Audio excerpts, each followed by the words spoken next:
কপিল বলল, টাকা নেবেন নাকি লাশ নেবেন? পরিবার বলল, লাশ লাগবে না, টাকা দেন। আইরে প্রবাসীর জীবন। 2 দিন আগে স্টক করে না ফেরার দেশে চলে গেছে। এই প্রবাসী ভাইয়ের লাশ সৌদি আরবেই দাফন হয়েছে।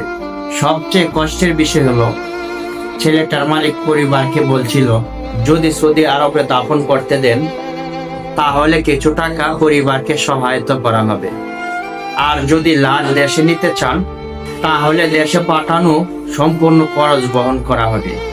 কিন্তু ভাগ্যের নির্মম পরিহাস, পরিবারের সিদ্ধান্ত নিয়েছে তাদের লাশ লাগবে না, টাকা লাগবে। একজন প্রবাসীর জীবনের চেয়ে টাকার মূল্য বেশি হয়ে গেছে আজ। কপাল পোড়া প্রবাসী।